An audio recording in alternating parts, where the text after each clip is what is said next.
A história da igreja. Vamos continuar aqui nesse tópico. A mão julgadora do Senhor. Grandes e importantes mudanças começaram a acontecer na soberania do império. Mas a cabeça da igreja vigiava sobre tudo. Ele tinha limitado e definido o período de seu sofrimento. E nem as hostes do inferno, nem as legiões de Roma poderiam estendê-lo em uma hora sequer. Os inimigos dos cristãos foram feridos com as mais terríveis calamidades. Parecia que Deus estava requerendo o sangue derramado.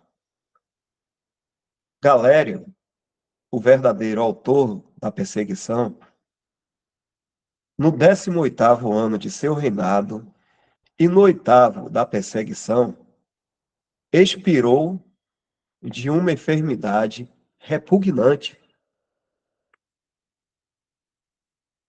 como Herodes Antipas e Filipe II, da Espanha. Ele foi comido de bichos. Médicos foram procurados, oráculos foram consultados, mas tudo em vão. Os remédios aplicados apenas agravavam a virulência da doença. O palácio inteiro estava tão infectado pela natureza de sua aflição que ele foi abandonado por todos os seus amigos.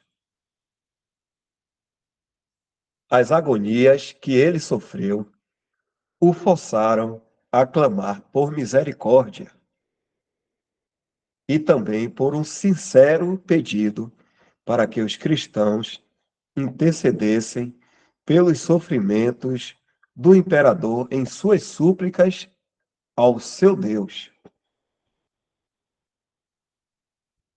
De seu leito de morte, ele emitiu um decreto que, ao mesmo tempo que descendia pedindo desculpas pelas severidades passadas contra os cristãos, sob os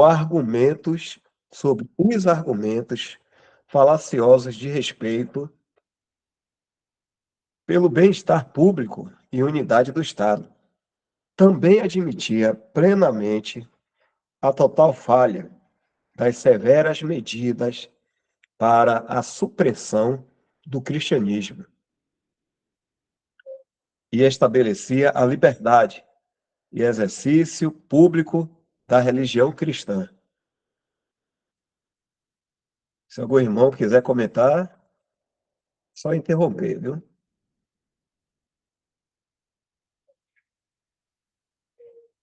Alguns dias após a promulgação do decreto, Galério expirou.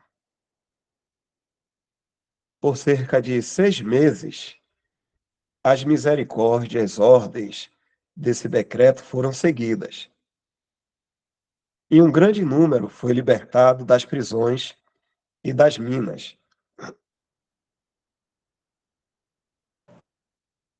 Mas, infelizmente, trazendo as marcas de torturas corporais à beira da morte.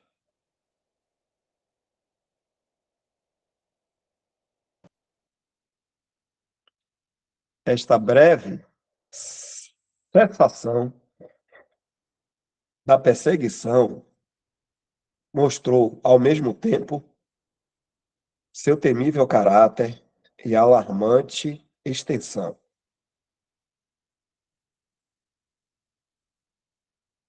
Mas Maximino, que sucedeu Galério no governo da Ásia, buscou reviver a religião pagã em todo o seu esplendor original e suprimiu o cristianismo com renovada e implacável crueldade. Ele ele comandou que todos os oficiais de seu governo, desde os mais altos até os mais baixos, tanto do serviço civil quanto do militar, que todos os homens e mulheres, todos os escravos e até mesmo as crianças deveriam sacrificar e até mesmo participar do que era oferecido nos altares pagãos.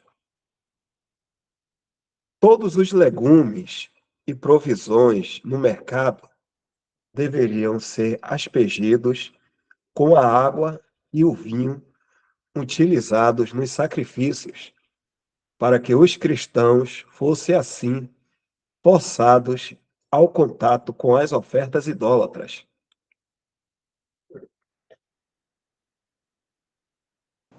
Dá uma pausa.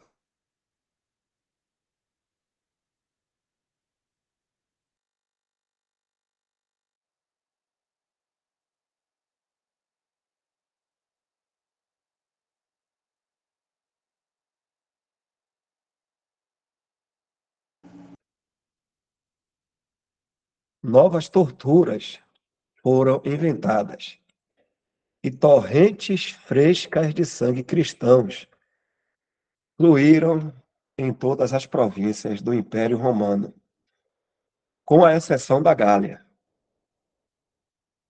Mas a mão do Senhor foi novamente posta pesadamente tanto sobre o império quanto sobre o imperador.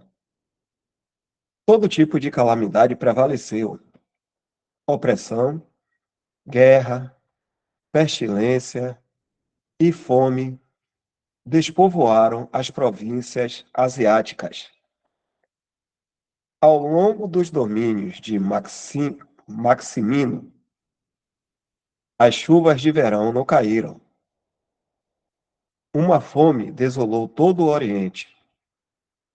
Muitas famílias opulentas foram reduzidas à mendicância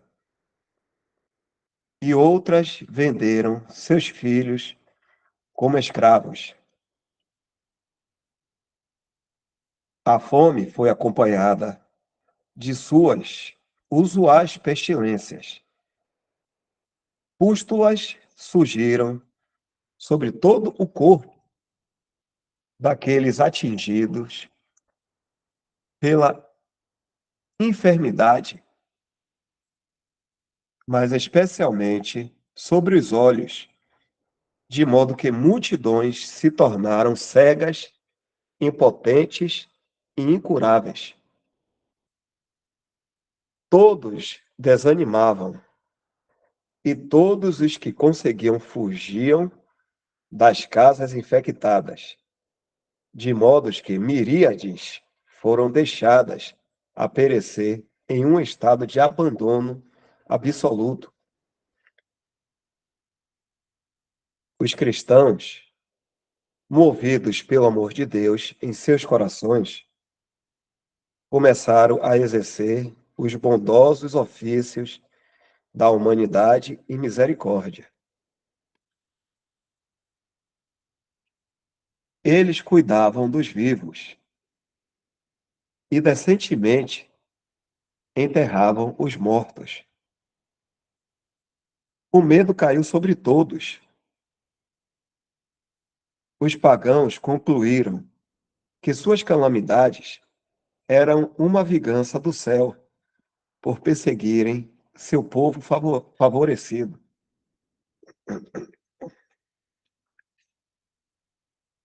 Maximino ficou alarmado e esforçou-se, tarde demais, para refazer os seus passos. Ele emitiu um decreto admitindo os princípios da tolerância e comandando a suspensão de qualquer medida violenta contra os cristãos, recomendando apenas meios suaves e persuasivos para reconquistar esses apóstatas da religião de seus antepassados. Tendo sido derrotado na batalha contra Licínio, ele voltou sua ira contra os sacerdotes pagãos. Ele os acusou de o terem enganado com falsas esperanças de vitória sobre Licínio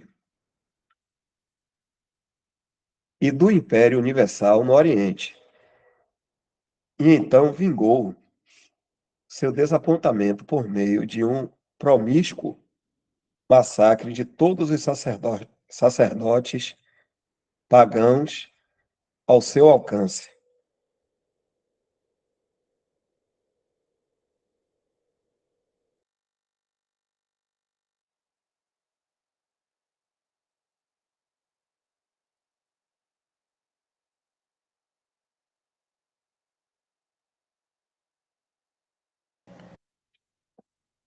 Seu último ato imperial foi foi uma promulgação de outro decreto ainda mais favorável aos cristãos, no qual ele proclamava a liberdade irrestrita de consciência e restaurava as propriedades confiscadas de suas igrejas. Mas a morte veio e encerrou o sombrio catálogo de seus crimes. E também a sombria linha de imperadores perseguidores que morreram pelos mais excruciantes tormentos sob a divina mão do julgamento divino. Muitos nomes de grande fama, tanto por oposição quanto por caráter, estão entre os mártires desse período.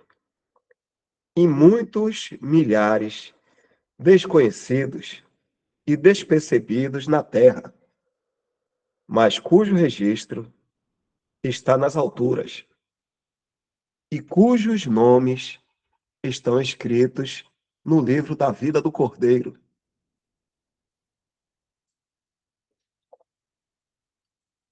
Assim encerra-se o mais memorável de todos os ataques dos poderes das trevas contra a Igreja cristã. E assim encerra-se a última esperança do paganismo em manter-se pela autoridade do governo. O relato da mais violenta, mais variada, mais prolongada e mais sistemática tentativa de exterminar o Evangelho, já conhecida, bem merece o espaço que a destinamos, de modo que não nos desculpamos por sua extensão deste texto.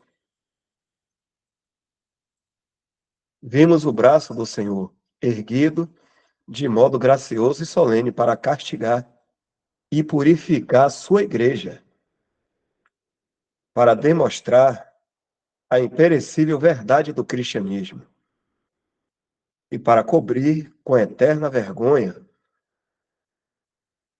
e confusão seus audazes mais importantes inimigos.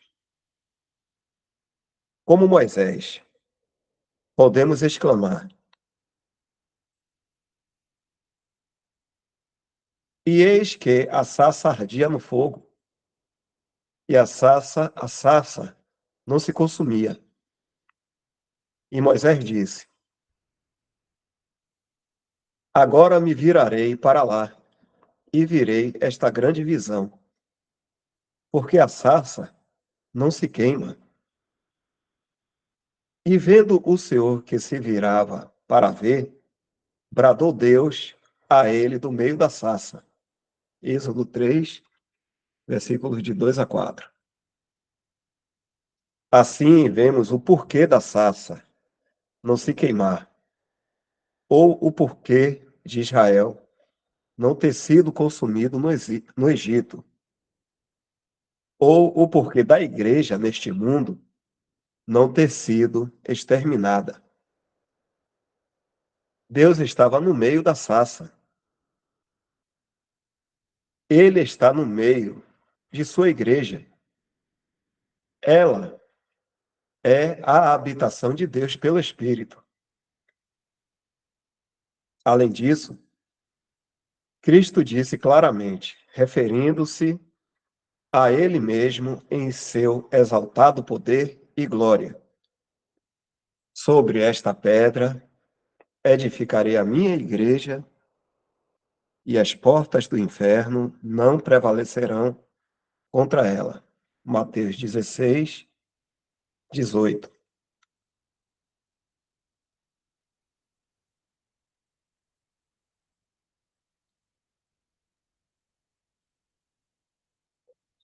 Dá uma pausa aqui que vamos entrar no capítulo 10. Algum irmão gostaria de falar algo, comentar aí?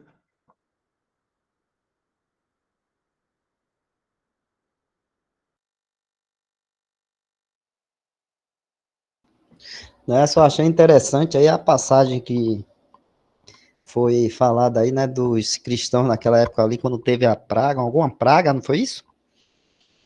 E no meio daquele povo ali, e os cristãos tiveram, né, a, a virtude, assim, de Deus, né, o amor de Deus, para estar atendendo as pessoas que estavam doentes, enterrar os que morriam, porque o povo pagão, né, estava com tanto medo da virulência ali daquela praga, que não queriam nem, acho, chegar perto, enterrar os mortos, essas coisas todas, né? E nem cuidar dos seus próprios doentes. Então, os cristãos que estavam sendo, né, vamos dizer assim, tão perseguidos, foram os que se dispuseram ali para estar atendendo, né, aqueles necessitados ali naquele momento ali difícil. Eu lembrei, né, de Romanos,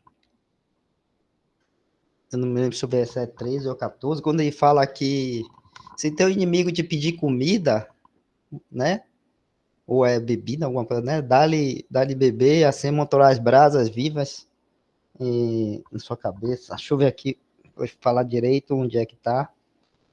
Romanos, acho que é capítulo 13 ou 14.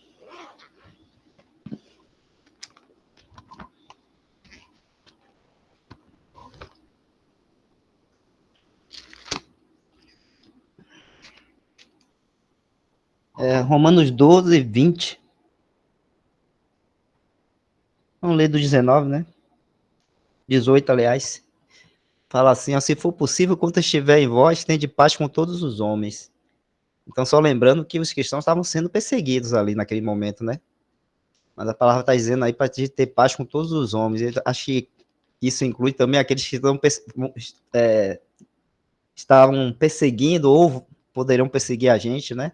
Como aqueles que estão naquela época ali deram esse exemplo, né?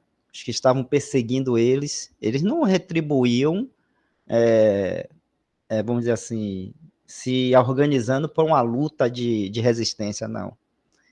Então, eles seguiam o que foi ensinado, né, pelo apóstolo aí. Se for possível, quando estiver em vós, tende paz com todos os homens, não vos vingueis a vós mesmos, amados, mas dai lugar à ira, porque está escrito, minha é a vingança, eu recompensarei, diz o Senhor. Então a gente vê nesse trecho aí que os cristãos ficaram esperando no Senhor, e a vingança veio dele, né? Porque o escritor aí, né, o Macintosh, não, Macintosh não, o Andrew Miller aí fala que aquela praga, né? Como aquelas doenças que foram acometeram sobre alguns imperadores ali, alguns que tomaram a frente na perseguição dos cristãos, né? Foi a mão de Deus. Então, do Senhor, né? É a vingança, não nossa. Então, minha é a vingança, eu recompensarei, diz o Senhor. Aí ele fala no 20, portanto, se o teu inimigo tiver fome, dá-lhe de comer, se tiver sede, dá-lhe de beber, porque fazendo isso amontoarás brasas de fogo sobre a sua cabeça. Aí não te deixe vencer do mal, mas vence o mal com o bem. Então a gente vê aqueles cristãos ali, apesar de todo o sofrimento que eles estavam passando de perseguição, quando ocorreu aquela praga toda ali, eles foram os únicos que estavam ali dispostos a cuidar dos doentes e a enterrar os mortos, né? Porque os pagãos ali, com medo da praga, não queriam nem mesmo chegar perto do que cuidar dos doentes ou enterrar seus mortos, né? Então, achei isso aí muito interessante, o exemplo aí, né, de fé, e de fé no sentido de confiar no Senhor, e porque se você vai e cuida, aquelas pessoas estão com praga, todo mundo estava com medo de ser contaminado e ficar doente também e morrer, mas os cristãos estavam na fé ali. Eles não se importaram com isso, eles estavam indo e atendendo, né? Então, essa fé aí estava confiando no Senhor, que o Senhor estava cuidando deles. E então, esse é o exemplo aí de fé e de exercício daquilo que o cristianismo ensina, que é o amor ao próximo, né? E isso aí que a gente está lendo aí, né? De ter paz com todos os homens, de não se vingar, de se o teu inimigo tiver fome, dá-lhe de comer, se tiver sede, dá de beber. Então a gente vê ali que aquele povo estava sendo inimigo dos cristãos, mas mesmo assim os cristãos estavam atendendo a eles, né? Naquele momento ali de desespero deles. Então, achei isso muito interessante, porque também a gente tem que lembrar, meus irmãos, como a fraqueza entrou na igreja, né? A ruína e a fraqueza entrou no meio cristão. Porque há pouco tempo a gente teve em nosso meio uma praga também, e o que eu vi foi até os cristãos com medos, né? E se escondendo e deixando de praticar a misericórdia para com o próximo e esquecendo de praticar, né, com medo, esquecendo de praticar aquilo que Deus pediu, né, de estar reunido. Eu duvido que aqueles cristãos aí nessa época estavam sendo perseguidos se eles deixaram de se reunir e de cultuar a Deus. Duvido que eles tenham feito isso. Pelo contrário, eles continuaram, por isso eles estavam sendo presos e mortos. E eu duvido que por conta dessa praga aí também eles deixaram de se reunir, de estar junto, com medo de passar a contaminação para o outro, essas coisas todas. Duvido que eles tiveram medo disso. Pelo contrário, a gente vê aí pelo relato que até os que estavam doentes, eles iam lá e atendiam, né? Até os que estavam doentes. E aquilo que era necessário eles ajudar, eles ajudaram, que foi enterrar os mortos, porque os próprios pagãos ali não estavam com medo de enterrar. Então a gente tem um exemplo muito recente hoje, para a gente ver como é que está a ruína, né, no meio cristão, no testemunho cristão, depois de tantos anos, né, de má doutrina, entrando no meio da assembleia, da igreja, de divisão, né, do corpo de Cristo, no sentido assim do testemunho, né, porque o corpo de Cristo não se divide, né, mas no sentido do testemunho, né, da casa de Deus aqui, da igreja, assembleia aqui, no caráter aqui, que é de responsabilidade nossa manter. Então, divisão dos cristãos, né, má doutrina, heresias, e ministros de Satanás no meio dos cristãos. E aí o que é que a gente vê? Fraqueza. Porque quando chegou a hora, o momento, vamos dizer, parecido com aquele ali, a igreja simplesmente se acovardou também. Aí, quando estou falando a igreja, eu estou falando, né, a cristandade como um todo, né? Se acovardou também. Achei interessante isso, porque isso é um exemplo, né, para nós aí, né, da história da igreja, de como é as coisas, né, como aqueles cristãos no início ali, né, mesmo o Senhor tratando com eles ali, né, porque eles estavam, como o Dal falou ali no início, na primeira carta ali para a igreja de Efésios, eles estavam perdendo o primeiro amor, esfriando, mesmo assim, aí o Senhor manda, né, esses 10 anos de perseguição para que ele restaure esse fervor e de afeto para com o Senhor, esse amor, restaurar esse primeiro amor para com o Senhor, né? E a gente vê como isso realmente deu resultado, porque a igreja pôde, então, continuar, né, no seu trabalho aí de testemunho aqui neste mundo, mas logo depois, né, a gente vê que outras coisas vieram acontecer para que levasse ao estado que nós temos hoje. Aí, durante a leitura do livro, a gente vai ver outros relatos, né, que aí já é outras artimanhas de Satanás que ele usou para levar a igreja, né, ao estado que ela está hoje, né, hoje. Mas é uma coisa para a gente tem que refletir, né, irmãos, sobre isso. Achei interessante, porque eu penso assim, que ainda virão outras situações aqui neste mundo, ainda antes que o Senhor nos venha e nos leve para estar com Ele, mas acontecerá ainda outras situações aqui neste mundo, né, onde vai exigir de nós, né, a nossa firmeza na fé e a nossa perseverança nas verdades que o Senhor tem nos ensinado, como o irmão Dó estava falando até no início aí, né? O Senhor tem nos dado um entendimento da verdade, né? E será para quê? É só para a gente saber? Só para a gente conhecer? Ou será que isso é para haver um exercício, um fruto disso, né? O Senhor revela para nós essa verdade só para a gente saber? Por nada? Isso não vai mudar nada em nossa vida? Não, eu creio que não, né? Se o Senhor nos revela, né, porque Ele quer que algo, né, seja feito dessas verdades em nossa vida, algo prático que vai mudar. E eu penso que ainda virá certas situações para provar isso, provar essa fé que nós temos.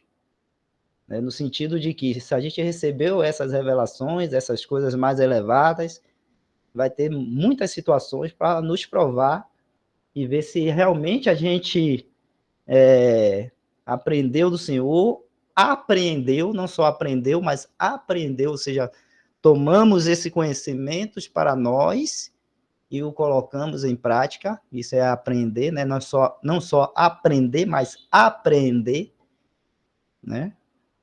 Ou seja, colocar aquilo que nós aprendemos em prática e em nossa vida. Então, ainda virá situações que o Senhor vai nos provar com relação a isso. Porque Ele não nos tem dado essas coisas para que nós fiquemos ociosos.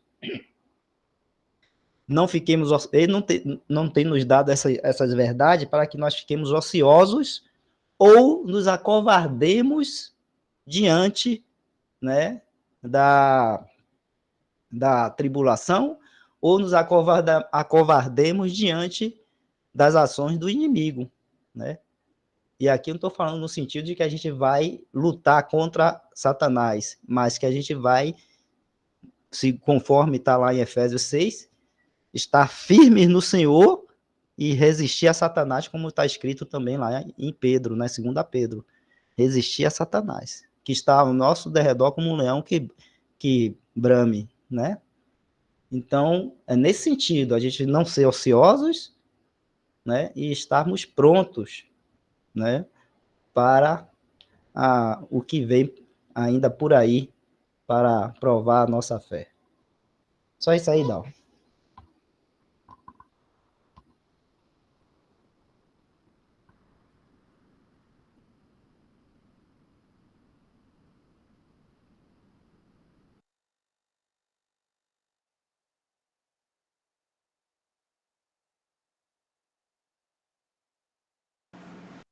Esperando aqui para ver se algum irmão ia querer comentar também.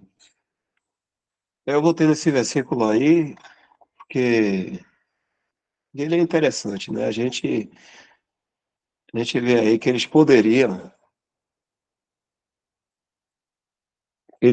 esses fariseus aí poderiam ser muito certinhos, né? Muito assim, certinho, mas eles estavam disfarçando, na verdade, a hipocrisia deles, né? O Senhor revela aí. Na vida da gente pode ser assim também. A gente, nas coisas aqui do mundo, a gente pode ser muito certinho. não avançar o sinal vermelho, não é? Ver uma velhinha atravessando, pegar na mão dela, atravessar, ser generoso, não estacionar o carro na vaga de idoso, fazer tudo certinho. A gente aqui mostra aos homens assim, eu sou cristão, eu gosto de seguir aquilo que é a lei aqui do mundo, do trabalho, sou certinho, chego no horário, saio no horário, tudo direitinho. Mas só que aquilo que é da justiça, é a lei, o juízo, a misericórdia, a fé, que é o que fala lá em 1 Timóteo, 2 Timóteo, capítulo 2, a gente pode acabar não fazendo. A gente pode ser muito certinho aqui nesse mundo. O que é? Foge também dos desejos da mocidade, que são paixões nossas, né? São paixões assim fervorosas, porque fala de mocidade porque tem energia muito grande.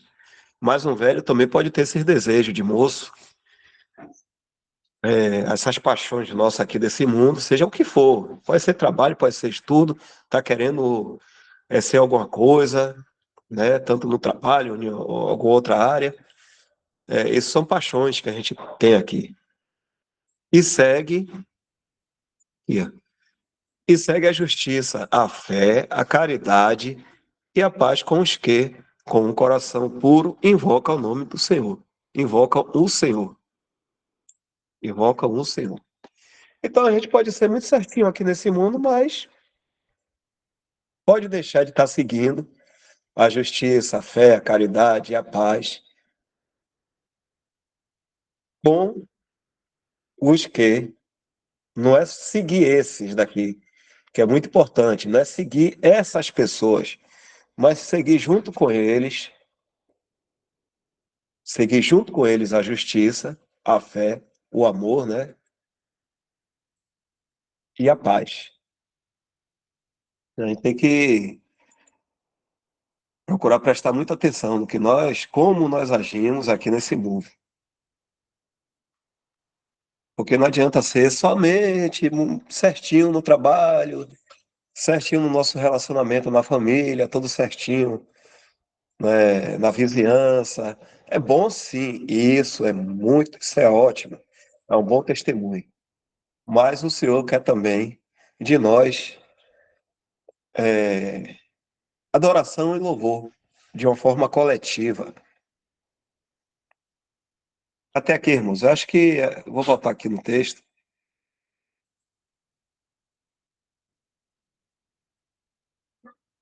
A gente iria começar agora o capítulo 10, né? Então é bom que a gente comece na próxima semana não, né?